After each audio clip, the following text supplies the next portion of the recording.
para, para, par- para participar junto e vamos começar. 8 horas, glória a Deus, 8 horas, vamos começar o nosso estudo e que o Senhor possa nos dirigir. Vamos orar, vamos agradecer a Deus. Senhor, meu Deus e meu Pai, em nome de Jesus, aqui estamos nós mais uma segunda-feira com os meus irmãos para aprender mais do Senhor, Pai. Que o teu nome seja sempre exaltado e glorificado através de tudo o que nós fazemos e que o teu Santo Espírito venha nos capacitar para entender essas verdades maravilhosas da tua palavra. Pai, usa e trabalha na vida de cada um de nós e que possamos sempre te servir com alegria e com sinceridade, sendo guiados por ti e pela tua palavra. Em nome de Jesus. Amém. Irmãos, estamos então aqui em Hebreus capítulo 2. Glória a Deus, uma boa tarde a todos vocês que aqui estão e que possa ser um tempo proveitoso para nós. Hebreus capítulo 2, lembrando aqui esta carta aos Hebreus, né, um autor que nós não conhecemos, ainda que nos primeiros séculos vários líderes da Igreja do Oriente, ou seja, Alexandria, Antioquia, Ásia Menor, aceitavam essa carta como se fosse de Paulo. Por exemplo, Clemente de Alexandria, e no ano 150 a 215 depois de Cristo, ensinava que Paulo tinha escrito a carta aos Hebreus em hebraico e que Lucas teria traduzido para o grego. Depois temos também Orígenes, no ano 185, que aceitava que seria palavras de Paulo, mas ele faz uma observação. Ele diz: olha, as palavras são de Paulo, mas quem escreveu só Deus sabe. E Atanásio de Alexandria também incluiu Hebreus na lista das cartas paulinas, no cânon do Novo Testamento. Por isso, a tradição oriental, ou seja, as igrejas do Oriente, uh, Hebreus está na lista das cartas de Paulo. Contudo, no Ocidente, uh, não, isso é discutível, então não há um consenso, e ao longo da história alguns colocaram Paulo, outros Barnabé, Lucas, Apolo, como possíveis escritores. Não sabemos, na realidade, se foram eles, se não foram eles. O importante disso tudo é que a Igreja ela reconhecia como uma carta inspirada por Deus, isso é o mais importante, e o escritor aos Hebreus estava focado em anunciar a supremacia de Cristo, né? A importância de Cristo. Esse era o foco não era se apresentar, o foco não era ele, o foco era Jesus, e isso ele consegue fazer com mestria nesta carta. Os destinatários desta carta são cristãos de origem judaica, né? Certamente pessoas familiarizadas com o Antigo Testamento, o sacerdócio levítico, o templo, o tabernáculo, os sacrifícios, Moisés, Arão, os anjos, a antiga aliança, né? O nome Hebreus vem justamente dessa forte ligação desta carta com o mundo judaico. Nessa altura em que essa carta foi escrita, esses cristãos estavam passando por um tempo de muita pressão e perseguição, cansaço e risco de retrocesso espiritual. Alguns se sentiam tentados em voltar para o judaísmo, né, uma vez que ser cristão não era muito popular, ser cristão poderia custar a própria vida. Então, alguns estavam tentados a voltar para o judaísmo e, por causa disso, essa carta foi escrita para demonstrar que Cristo é superior a tudo, né? Tudo que o judaísmo representava.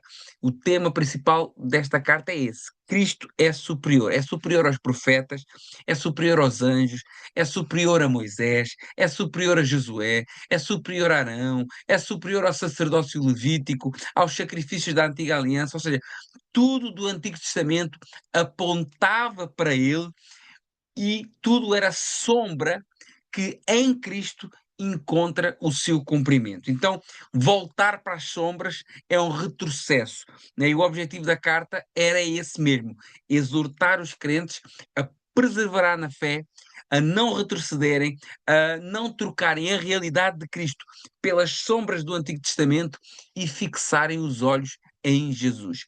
Hebreus não é só uma carta doutrinária, mas é uma carta de exortação, como uma pregação escrita, uma chamada de atenção e uma palavra de encorajamento pastoral. E nós agora no capítulo 2 continuamos o assunto da carta, né? No capítulo 1, o autor mostrou que o Filho de Deus é superior aos anjos, né?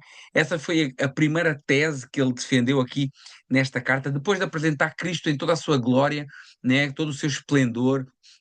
Agora, ele logo após, ali no primeiro capítulo, ele monta ali uma tese mostrando que Cristo era superior aos anjos, e isso é importante porque porque no pensamento judaico os anjos tinham grande relevância. Eles eram vistos como ministros de Deus, mensageiros celestiais, e eles estavam associados, inclusive, à entrega da lei. Então, depois de mostrar a superioridade de Cristo sobre os anjos, no capítulo 2, o autor vai fazer duas coisas. Primeiro, ele vai trazer uma advertência muito séria, porque se a palavra dada pelos anjos teve peso, quanto mais a palavra dada pelo próprio Filho. E segundo, ele vai explicar algo que podia parecer contraditório. Se Cristo é tão exaltado, se Cristo é tão importante, por que é que ele sofreu? Por que é que ele se humilhou? Por que é que ele morreu? Né? Então, poderia haver essas questões dentro da comunidade. E a resposta é gloriosa. Ele se humilhou para nos salvar, sofreu para vencer a morte e destruir a obra do diabo e tornar-se sumo sacerdote misericordioso e fiel.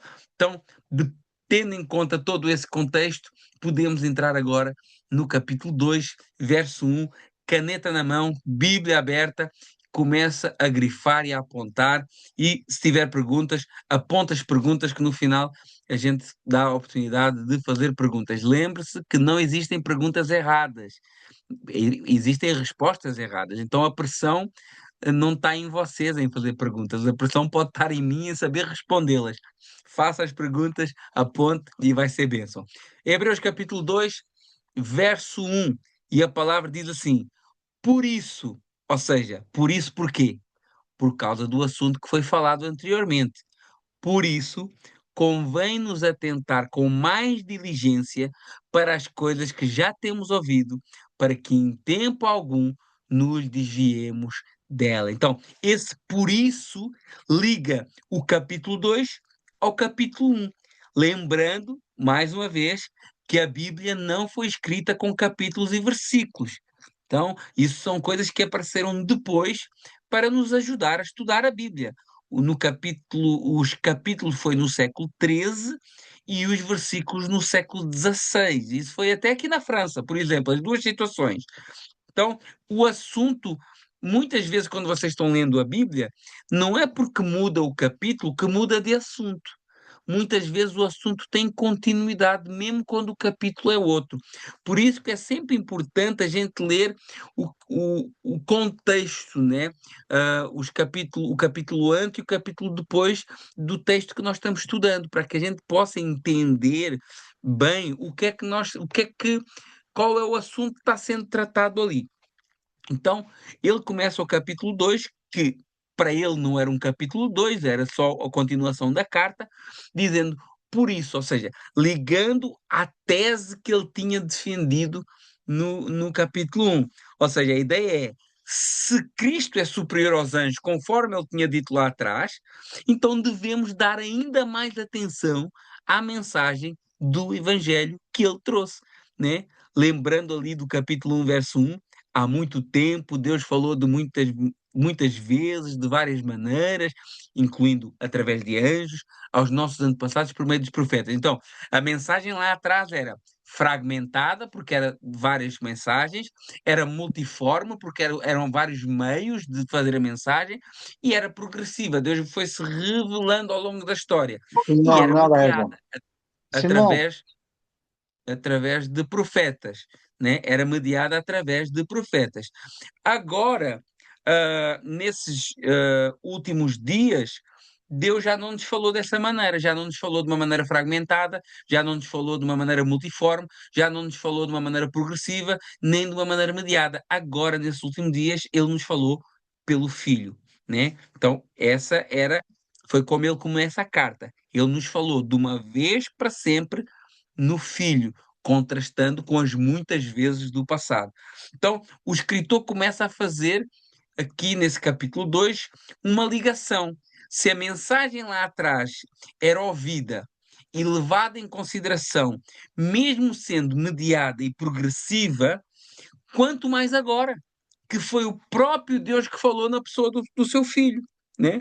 Então, o escritor está dando uma advertência. Se vocês acreditaram naquilo que os anjos disseram, se vocês acreditaram naquilo que os profetas disseram, quanto mais agora vocês têm que atentar para aquilo que o próprio Filho de Deus falou, né? Vocês têm que atentar com mais diligência, como diz o verso 1. Atentar com mais diligência. A ideia aqui é apegar-se com mais cuidado, segurar firme, né? Prestar atenção do modo intenso. Né? E como isso é importante para nós, meus irmãos. Segurar firmemente nas Sagradas Escrituras. O Salmo 119, verso 11 diz: Olha, guardei a tua palavra no meu coração para não pecar contra ti. Olha que palavra poderosa. O salmista ensina que a palavra de Deus deve ser guardada no coração, ou seja, ela deve ser memorizada, ela deve ser meditada, ela deve ser amada, mas mais ainda ela deve ser vivida. Quando a palavra está no coração, ela se torna direção, proteção e santificação na vida do crente. E é o que o escritor aos Hebreus está dizendo. Temos que atentar com diligência, com dedicação, com zelo, para não nos desviarmos do caminho. Não é o que ele diz aqui no verso 1? Para que não nos desviemos. A ideia aqui, a linguagem aqui é uma linguagem náutica. É a ideia de um barco que passa do ponto ou que começa a ser levado pela correnteza. Então, às vezes isso acontece na vida do crente. Como ele não se firma nas Escrituras, como ele não atenta diligentemente para a palavra de Deus, ele começa-se a desviar da rota.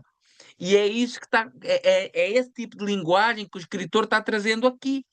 Mas, por exemplo, Paulo usa uma linguagem igual em Efésios 4,14, quando ele diz assim: olha, para que não sejamos mais meninos inconstantes, levados em roda por todo o vento de doutrina, pelo engano dos homens que com astúcia enganam fardosamente.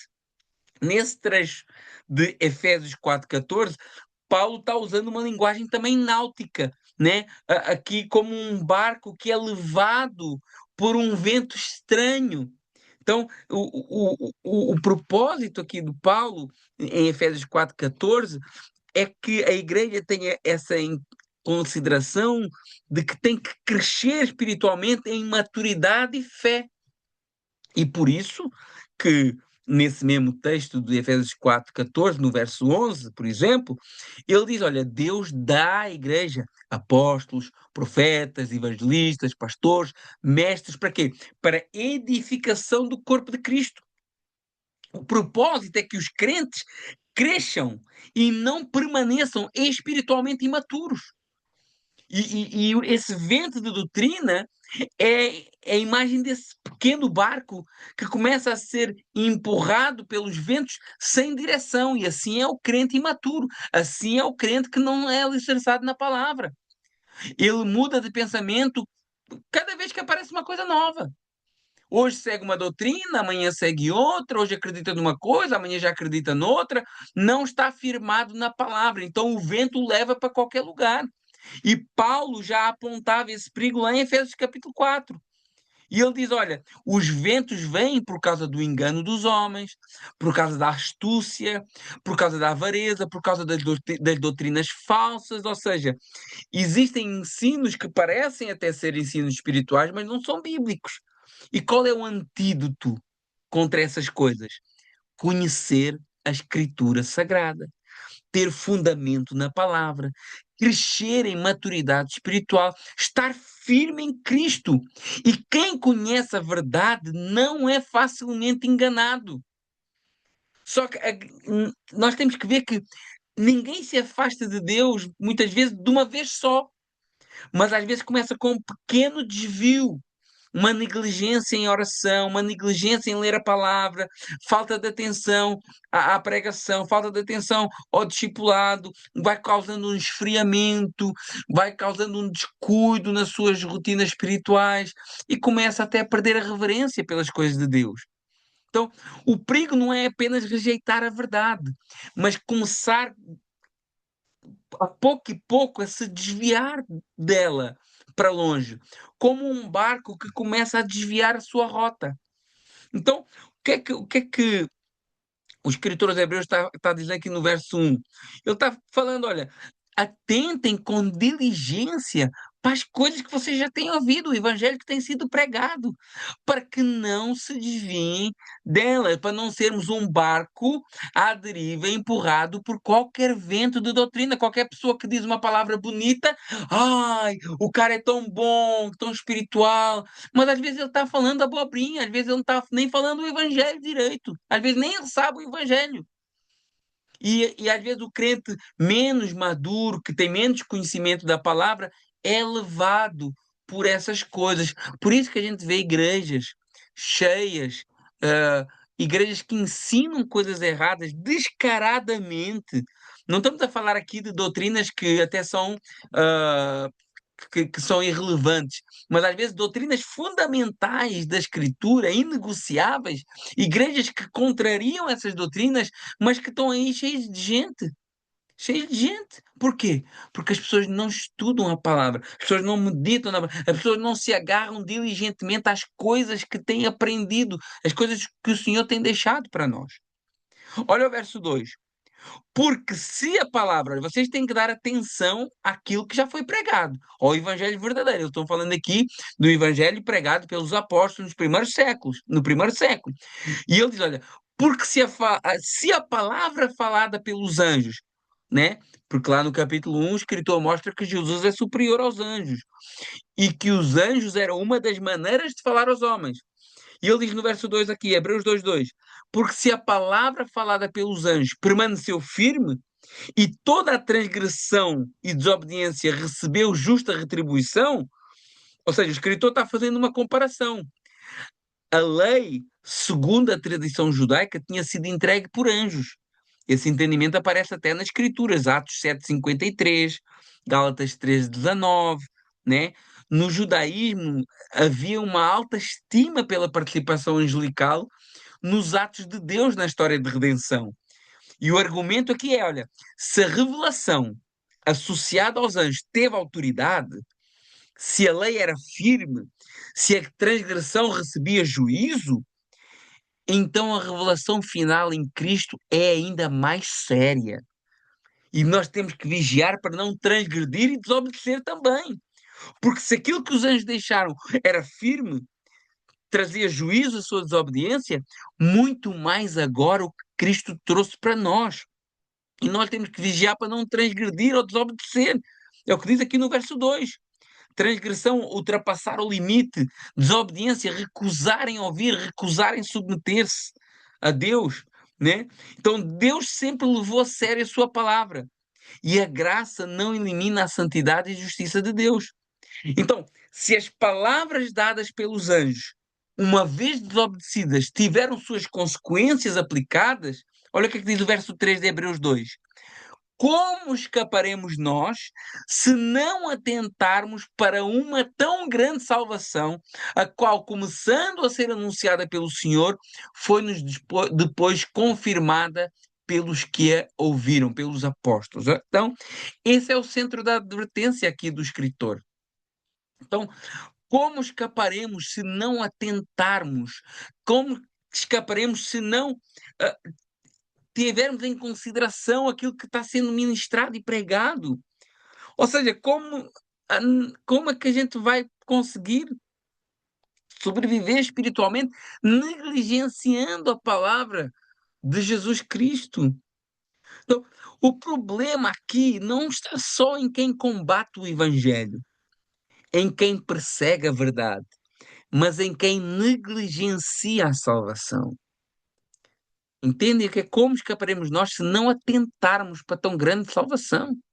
Então, o problema que o escritor aqui está dizendo, olha, o problema não é quem persegue a igreja, o problema não é quem mata os cristãos, o problema maior é aqueles que conhecem a verdade e negligenciam a verdade. Têm conhecimento da verdade, mas não dão importância. Têm conhecimento do Evangelho, mas desprezam o Evangelho. Isso é muito forte. O texto ensina que negligenciar a salvação é gravíssimo. Irmãos, olhem para a igreja hoje. Olhem para o mundo religioso hoje.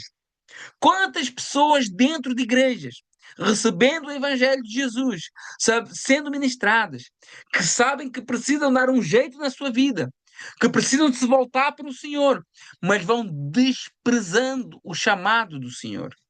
Um dia eu faço, um dia eu deixo, um dia eu batizo, um dia eu me conserto, um dia eu peço perdão.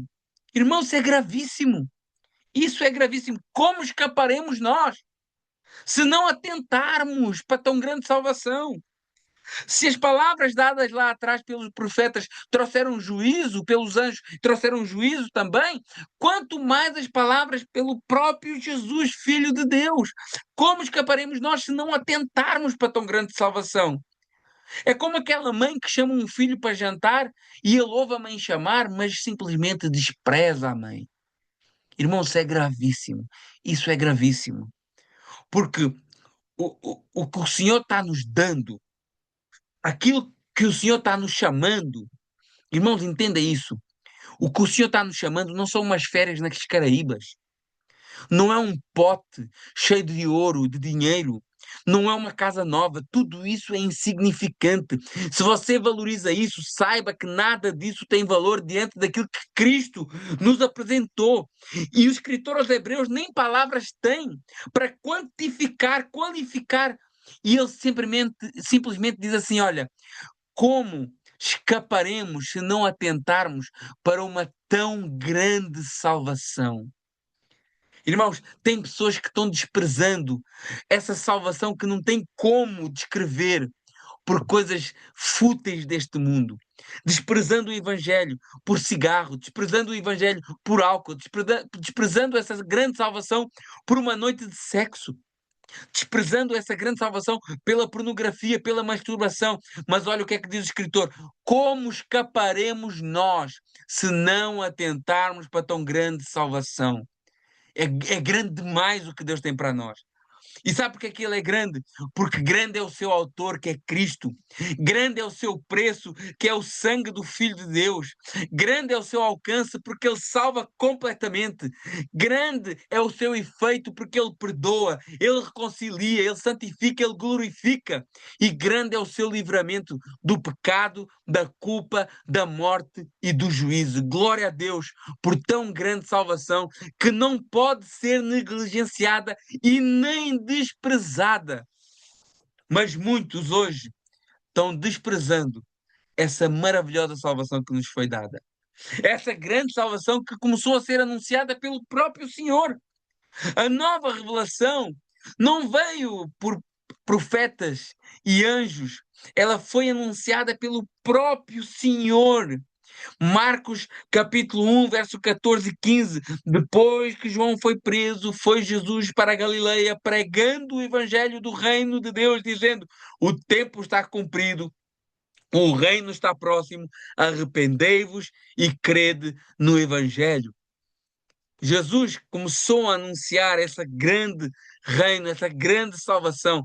A mensagem de Jesus tinha dois chamados principais: arrependei-vos, mudança de mente, mudança de direção, mudança de vida, e crede, confiar plenamente na boa notícia de salvação.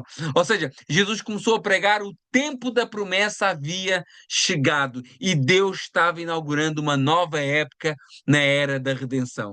E o próprio Jesus deixava bem claro que ele mesmo era o cumprimento das profecias. Olha o que é que ele diz em Lucas 4, do 18 ao 21. O Espírito do Senhor está sobre mim, pelo que me ungiu para evangelizar os pobres, enviou-me para proclamar libertação aos cativos e restauração da vista aos cegos, para pôr em liberdade os oprimidos e apregoar um ano aceitável do Senhor. E tendo fechado o livro, devolveu ao assistente, sentou-se e todos na sinagoga tinham os olhos fitos nele. E olha o que é que Jesus diz no verso 21.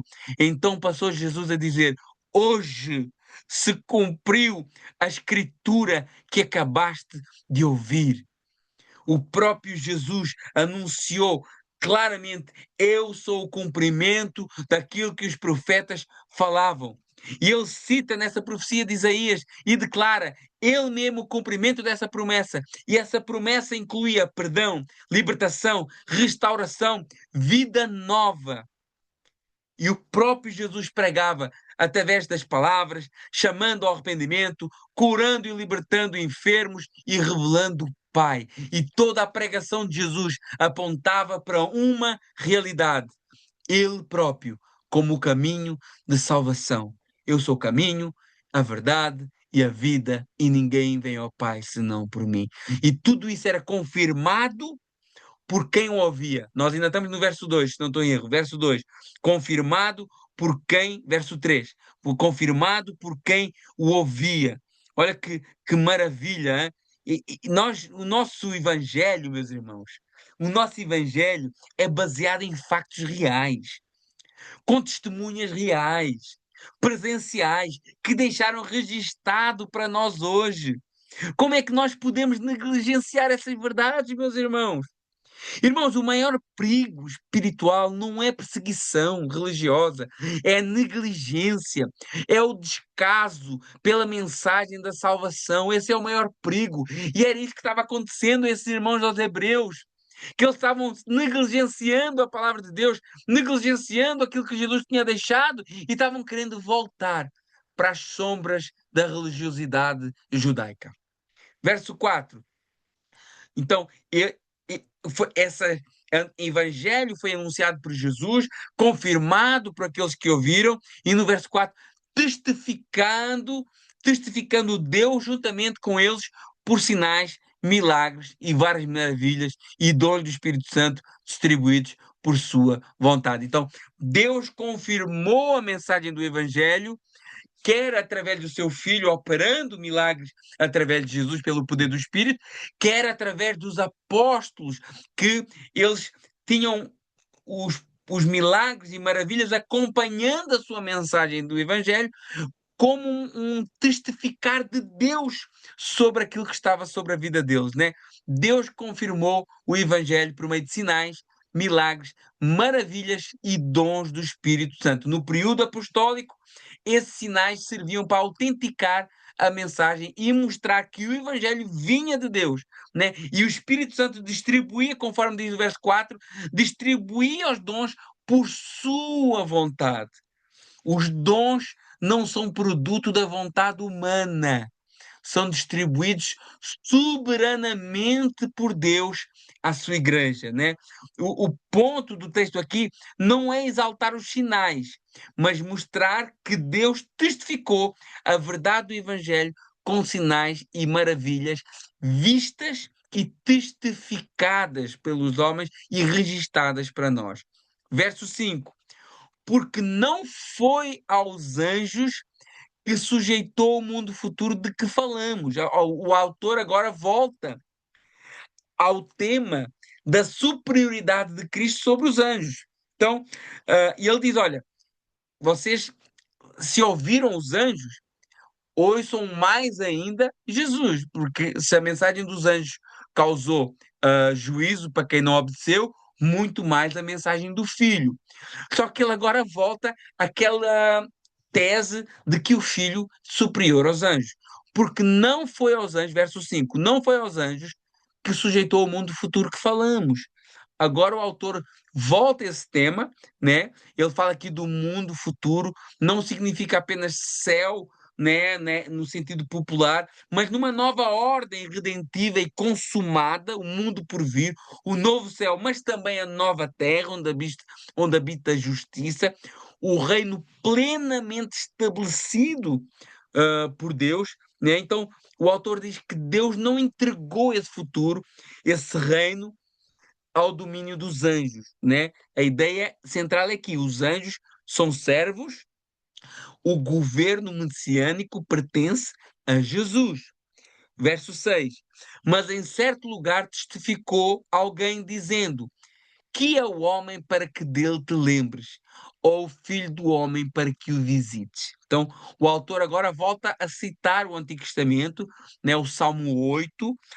A expressão aqui, em certo lugar testificou alguém, não significa que o escritor era ignorante em relação a quem tinha citado ou em que lugar da escritura isso estava, mas era comum no contexto judaico, era uma forma reverente de citar a escritura, enfatizando mais o texto do que o nome do autor humano, né? Então, este salmo é um salmo de Davi, mas quando quando o escritor diz, olha, em certo lugar testificou alguém, não é que ele não saiba onde é que está.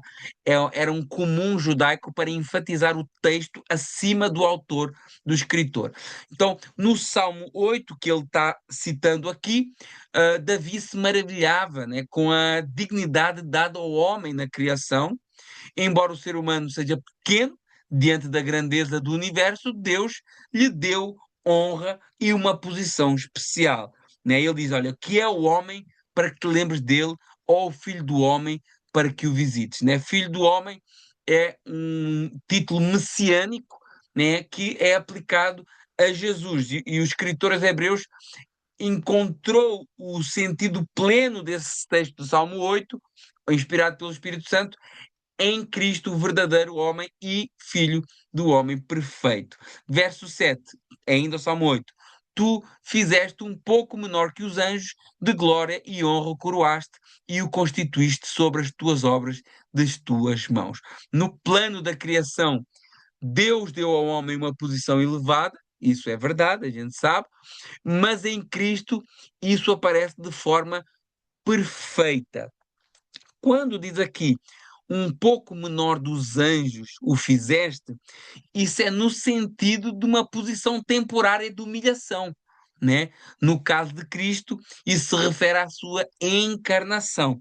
Ele, sendo eterno Filho de Deus, assumiu uma condição humana e entrou nesse estado de humilhação. Então, Cristo não deixou de ser Deus, mas ele assumiu plenamente a natureza humana, ele desceu, ele se humilhou e ele entrou na nossa condição. Daí essa referência, o fizeste um pouco menor que os anjos. Ainda, continuando, verso 8, Hebreus 2, todas as coisas lhe sujeitaste debaixo dos pés, ora visto que lhe sujeitou todas as coisas, nada deixou que lhe não esteja sujeito. Então, Deus sujeitou tudo debaixo dos pés de Jesus, mas aqui parece haver uma contradição. Ora, visto que lhe sujeitou todas as coisas, nada deixou que lhe não seja sujeito. Então, não há nada que não esteja sujeito debaixo dos pés de Jesus, ainda que agora não vemos, né? Continuação do texto no verso 8. Mas agora ainda não vemos que todas as coisas estejam sujeitas. Esse texto aqui é riquíssimo. Primeiro, o propósito de Deus é domínio total sobre Cristo, domínio total de toda a criação sobre Cristo, mas o autor, ele reconhece aqui uma tensão. Agora nós ainda não vemos tudo plenamente sujeito, né? Então é aquela linguagem do já, mas ainda não. Cristo já reina, Cristo já venceu, Cristo já foi exaltado, mas a consumação total desse domínio ainda não se manifestou visivelmente em toda a sua plenitude, né? Então, uh, nem tudo, quando a gente olha com os nossos olhos humanos, nem tudo parece submetido a Cristo, né? Ainda vemos sofrimento, ainda vemos oposição, ainda vemos morte, ainda vemos perseguição. Mas isso não anula o facto do reino já ter sido inaugurado e será plenamente consumado lá na frente. O próprio Jesus falou nisso. Ele diz assim, olha, em três citações ele diz, olha, o reino de Deus está chegando, né? Está se cumprindo, o reino de Deus está próximo. Arrependei-vos e crede no Evangelho. Só que depois ele diz, o reino de Deus está entre nós. O que é que ele quer dizer com isso? Olha, o reino de Deus é uma pessoa, está em Cristo Jesus, está entre nós. Mas depois ele diz, o reino de Deus está em nós. Né? Isso fala da realidade espiritual do reino no coração de cada crente. Então, ele está próximo, porque ele vai ser consumado plenamente. Ele está numa pessoa que é Jesus e ele habita em nós a partir do momento que nós recebemos essa pessoa espiritualmente, nós já fazemos parte desse reino.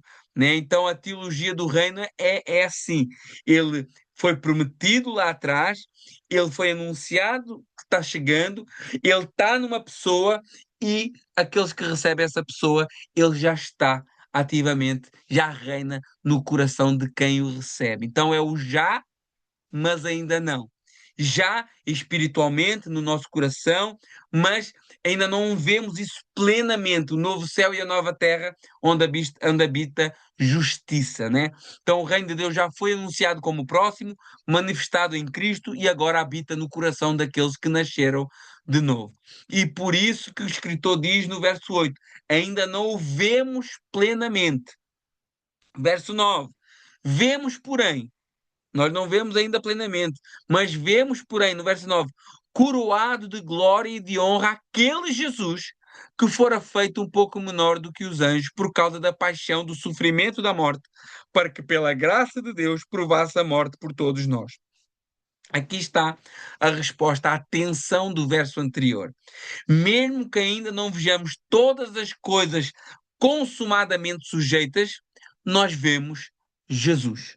Nós cremos em Jesus. Nós recebemos Jesus. Nas perseguições, nos problemas, nas doenças, na morte, nas guerras, nós contemplamos Jesus que habita no nosso coração. Então, isso é tudo que nós precisamos. Isso é maravilhoso. Esse Jesus que na encarnação, mais uma referência aqui no verso 9, na encarnação ele se faz homem, por isso um pouco menor do que anjos, e por causa da paixão da morte. Paixão significa sofrimento. Por causa do sofrimento da morte, ele entrou em sofrimento real, histórico, corporal. O sofrimento de Jesus é relatado por historiadores que nem cristãos são. Então, ele entrou num sofrimento histórico, real, corporal. Nós estamos a falar de factos históricos, não de mitos, né? E esse sofrimento, essa humilhação, trouxe glorificação e exaltação. A cruz, que era visto como maldição, ela não foi a derrota final, ela foi o caminho para a glória, né? Como diz aqui o texto no verso 9, para que pela graça de Deus provasse a morte por todos. Provar a morte significa experimentar realmente. Jesus verdadeiramente morreu na sua carne. Cristo entrou na morte para que o seu povo não fosse destruído por ela. Verso 10, porque convinha que aquele para quem são todas as coisas e mediante quem tudo existe, olha que maravilha, aquele para quem são todas as coisas e mediante quem tudo existe, trazendo muitos filhos à glória, consagrasse pelas aflições o príncipe da salvação deles. Esse verso mostra que convinha, olha como é que começa o verso 10. Convinha, não foi um acaso. A cruz não foi um acidente. A cruz estava em perfeita harmonia com o plano de Deus. Então vemos que quando as pessoas, os homens, sacrificaram Jesus, eles estavam cumprindo o plano de Deus de satisfazer a justiça de Deus em Jesus. E agora Deus olha para Jesus e perdoa os nossos pecados, porque a justiça foi plenamente satisfeita naquela cruz, né? Então convinha. Deus não estava obrigado a fazer isso, ninguém o obrigou a fazer, mas ele quis fazer. Isso era apropriado pelo seu propósito, pelo propósito sábio e santo e redentor de trazer muitos filhos à glória. A salvação, olha aqui esse verso 10, fala aqui que mediante quem tudo existe, trazendo muitos filhos à glória. A salvação não termina no perdão, ela conduz à glória, ela nos faz filhos para a glória dele. Então, nós vemos que a nossa salvação, ela será plenamente, ah, nós já somos salvos, obviamente, mas será plenamente consumada quando esse corpo aqui, que é corruptível, que é falho, vai ser glorificado. Então, vemos coisa maravilhosa. Nós ainda estamos nesse. Nós somos salvos, glória a Deus, mas nós ainda não experimentamos tudo, né, que está reservado para nós. A salvação não termina apenas no perdão, ela conduz para um momento glorioso para a sua igreja, né? E para isso foi necessário que Deus, né, separasse para sofrimento o príncipe da nossa salvação, né? Essa palavra traz a ideia de tornar plenamente apto, de completar a missão Nossa, mediadora. quero Não, poder não prorrogar, mas significa, não significa que Cristo tinha imperfeição, não, mas que pelo meio do sofrimento ele foi plenamente qualificado como Salvador, experimentado e representante do seu povo. Então, o caminho da glória passou pela cruz. E isso também molda a vida cristã. O sofrimento não anula o plano de Deus. Se eu sofro, se eu passo dificuldades, talvez seja precisamente o plano de Deus para a minha vida, para me moldar, para me capacitar, para me fortalecer. Verso 11: para que assim o que santifica, como os que são santificados, são todos um, cuja causa, cuja causa não se envergonha de lhe chamar irmãos. Então vemos aqui essa união maravilhosa entre Cristo e o seu povo, o que santifica, que é Cristo, e os que são santificados, os crentes, o povo remido, são todos um. Então, existe uma solidariedade real entre Cristo e o seu povo. Quando ele assume a nossa humanidade plena, ele se identifica conosco. Né? E olha o que é que diz o texto: ele não se envergonha de nos chamar irmãos. Olha que verdade maravilhosa. O Filho eterno não se envergonha dos seus remidos. Alguns, por pressão das perseguições, estavam com medo e vergonha de anunciar Jesus. Mas Jesus não tem vergonha de os chamar irmãos. O crente, nós, podemos nos sentir fracos, às vezes, indignos, pequenos, mas Cristo não se envergonha de nós. Verso 12, dizendo: anunciarei o teu nome a meus irmãos, cantar-te-ei louvores no meio da congregação. Ele cita aqui o Salmo 22, verso 22. Esse salmo começa com sofrimento profundo e avança para a vitória e adoração, né? O sentido aqui é que depois do sofrimento, Cristo está no meio da congregação dos remidos, revelando o nome de Deus e conduzindo os seus remidos em louvor. Cristo não apenas salva o seu povo, ele também se coloca no meio da Assembleia como aquele que revela o Pai. Por isso ele diz: eis que eu estou convosco todos os dias até a consumação dos séculos. Jesus não somente nos salva, mas ele está continuamente conosco. Verso 13: e outra vez, porei nele a minha confiança, e outra vez, eis-me aqui a mim e aos filhos de Deus que Deus me deu. O autor volta a usar aqui textos do Antigo Testamento para mostrar a identificação do Messias com o seu povo, né? Uh, Cristo como representante do povo que o Pai lhe confiou. O povo de Deus não é um agrupamento solto à deriva, é uma família reunida em Cristo, né? É isso que nós ganhamos no sacrifício de Jesus e na nossa fé nele. Uma família reunida em Cristo, um pouco em Ponto Combo, outra parte em Portugal, outra parte no Brasil, na Espanha, onde houver um povo reunido em nome de Jesus, né? Ali está uma família, né? Parte dessa grande família. E nós temos que começar a ver a igreja como algo superior às quatro paredes onde estamos nos reunindo. Vários grupos espalhados pelo mundo. Deixar de olhar outros membros de igreja, partes do corpo, como adversários e olhar como irmãos em Cristo. Irmãos que talvez até nem tenham a melhor teologia, que talvez até não tenham um entendimento perfeito das doutrinas, mas irmãos, porque têm no Senhor Jesus o seu único e suficiente Salvador. E é isso que nos une a todos, como uma grande família do Senhor. Verso 14. E visto como os filhos participam da carne e do sangue, também ele participou das mesmas coisas, para que pela morte aniquilasse o que tinha o império da morte, isto é, o diabo. Então, os filhos, nós somos, temos carne e temos sangue, somos frágeis, somos mortais, mas Cristo também participou disso. Ele assumiu verdadeiramente a humanidade, não aparente, não simbólica, mas real. Porquê? Pela morte, porque ele tinha que morrer, ele tinha que ser sacrificado, né?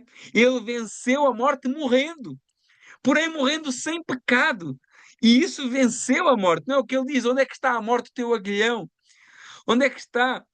Então, isso não significa ele ao aniquilar a morte, ele ao vencer a morte, ele não significa que o diabo deixou de existir, mas o seu poder e o seu domínio foi quebrado. E a sua arma decisiva, que é a morte, foi neutralizada. O diabo exercia domínio por meio do pecado, da acusação, do medo e da condenação. Mas na cruz, Cristo desarmou o inimigo. Satanás ele vai agindo, mas ele não reina mais soberanamente sobre os remidos, porque para nós o pecado não tem domínio mais e a morte não nos vence. E aquele que está em Cristo, ainda que morra, viverá. Então, Cristo venceu a morte, morrendo por nós sem pecado, perfeito, né? E com isso, ele pagou o preço que nos estava proposto. Verso 15: E livrasse todos os que, com medo da morte, estavam por toda a vida sujeitos à servidão, né? A morte sempre foi uma das maiores escravidões da humanidade. Não apenas a morte física, mas o medo do juízo, a consciência de culpa, a angústia diante da finitude da vida, a impotência do homem diante do túmulo, e sempre foi algo que atemorizou o homem. O homem nunca sempre teve aquela dúvida, aquele medo da sepultura, mas em Cristo esse medo acaba. Em Cristo, essa ignorância sobre como será depois acaba, porque nós sabemos hoje que se morrermos com Ele estaremos. Nós sabemos hoje que a morte é só o princípio da nossa eternidade. Nós sabemos hoje que o cristão, ainda que morra, viverá. E Cristo veio libertar a humanidade dessa escravidão do medo, dessa escravidão da ignorância, dessa escravidão do temor. O que será de mim? Não! Nós, em Cristo Jesus, temos uma esperança, temos uma confiança, temos uma certeza que quando morrermos, nessa hora, nesse dia, nesse minuto, estamos com o Senhor Jesus, nosso Salvador. Aleluia! Glória a Deus! O crente pode até, talvez, temer o processo de morrer. Talvez o crente pode temer o processo da morte, mas não precisa viver escravizado pelo medo da morte, porque em Cristo a morte já não tem a palavra final. Aleluia, glória a Deus. Glória a Deus, meus irmãos. Nós somos o povo que vence a morte, não por nossos méritos, mas através de Jesus. Glória a Deus. Glória a Deus. Verso 16. Porque na verdade ele não tomou os anjos, mas tomou a descendência de Abraão. Cristo não veio para socorrer anjos caídos. Cristo veio para socorrer os homens, os descendentes de Abraão. E aqui em duplo sentido, tanto na ligação histórica como o povo da promessa, porque também há um plano para a vida deles, como no sentido espiritual, o povo da fé. A promessa feita a Abraão encontra o seu clímax em Cristo Jesus. Né? Em ti serão benditas todas as famílias da terra, povos de toda a língua, tribo e nação. Foi isso que João viu lá no céu, uma multidão que ninguém podia contar, meus irmãos. Irmão, tem muito salvo por aí, tem muito crente em Jesus por aí, tem muita gente fiel a Deus por aí. A gente vê muitas atrocidades, a gente vê um mundo muito perdido, muito completamente desvirtuado, mas existe um remanescente fiel que não dobrou os joelhos a Baal, que continua fiel a Deus, que continua adorando a Deus, que continua debruçando na Escritura, que continua entregando a sua vida ao único e suficiente Salvador que nós temos, que é Jesus. E um dia nós vamos estar lá com toda essa grande multidão que João diz que não se podia contar. Olha que alegria será! Verso 17. Por isso convinha que em tudo fosse semelhante aos seus irmãos. Ele tinha que ser igual a nós para pagar pelo nosso preço. Ele não podia ser diferente. Se ele usasse os seus atributos divinos, não seria justo. Mas não, ele se esvazia. É Filipenses capítulo 2, verso 5. Que haja em vós o mesmo sentimento que houve em Cristo Jesus, que sendo Deus não teve por usurpação ser igual a Deus, antes esvaziou-se de si mesmo, tomando forma de servo. E como servo foi obediente, e obediente até à morte, morte de cruz. E por isso Deus o exaltou de sobremaneira, que lhe deu um nome que está acima de todo nome, para que ao ouvir esse nome, todo o joelho se dobrará e toda a língua confessará que Jesus é o Senhor. Aleluia. Jesus veio para salvar o seu povo. Jesus veio para nos salvar. Jesus veio para nos dar vida. Irmãos, a gente pode até temer o processo da morte. Se é uma doença, se é um acidente, se vai ter com sofrimento, se não vai ter sofrimento, mas nós temos que ansiar a presença de Jesus. Ansiar estar com Jesus, ansiar esse dia maravilhoso que o Senhor vai vir buscar a sua igreja, cada um de nós aqui. Eu creio que cada um de nós aqui vai estar lá naquele grande dia, com aquela grande multidão. Aleluia!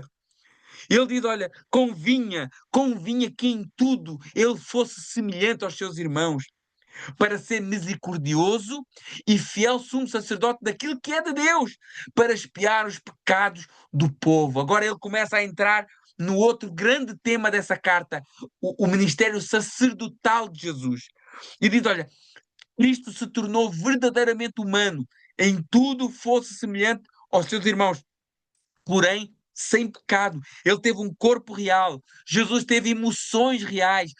Jesus teve sofrimento real. Jesus teve tentações reais. Jesus teve uma dor real, mas tudo sem pecado. E isso é importantíssimo, porque ele, sendo sumo sacerdote, ele conhece tudo que nós passamos, tudo que nós sofremos, todas as tentações Jesus conhece. Né? Ele é um misericordioso e fiel sumo sacerdote. Ele tem compaixão pelas nossas vidas. Aleluia. Ele sente as nossas dores. Ele é fiel, ele é perfeito diante de Deus na sua missão redentora e mediadora. No Antigo Testamento, o sumo sacerdote representava o povo diante de Deus no dia da expiação, mas eles eram pecadores, eles eram temporários, eles eram limitados.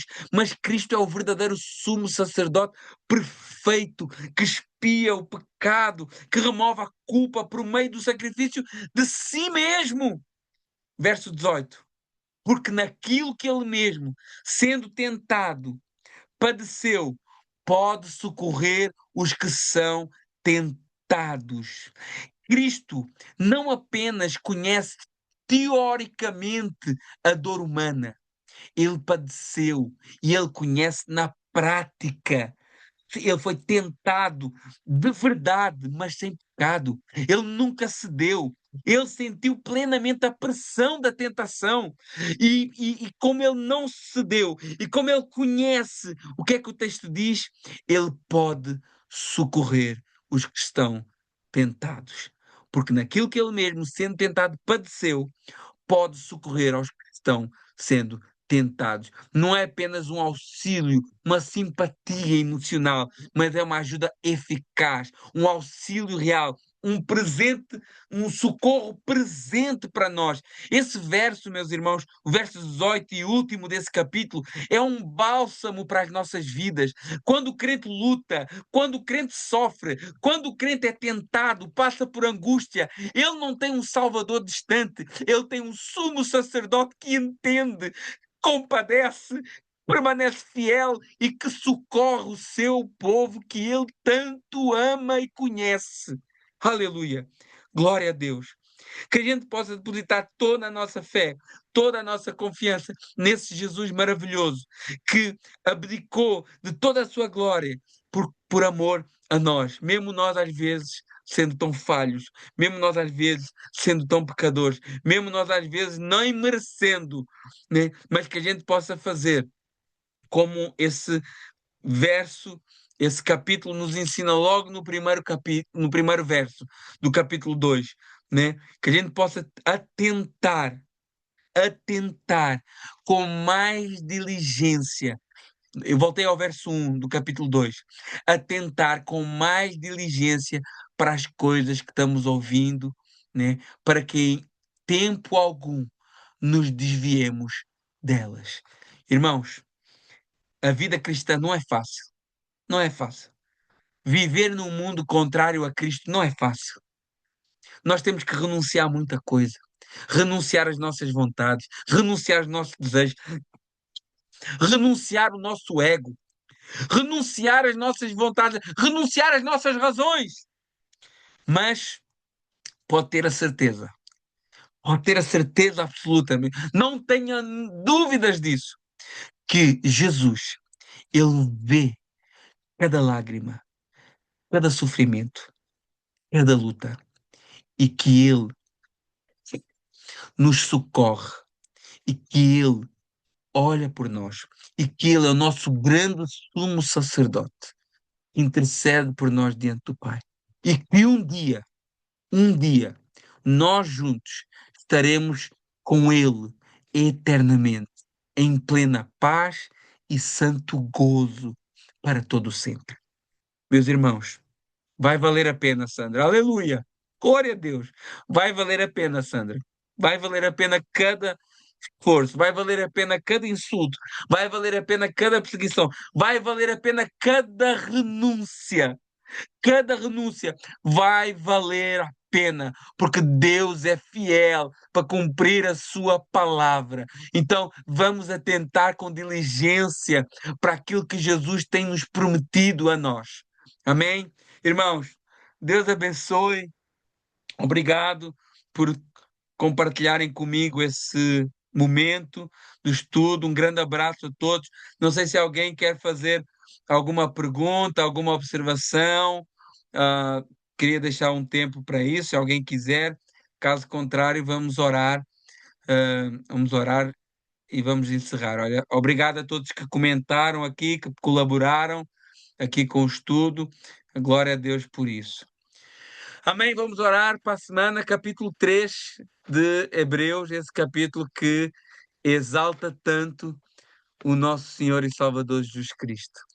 Senhor, meu Deus e meu Pai, em nome de Jesus, obrigado, ó Pai, por esse momento. Colocamos diante do Senhor toda a nossa vida, Pai. Obrigado por tudo, porque o Senhor é maravilhoso para nós.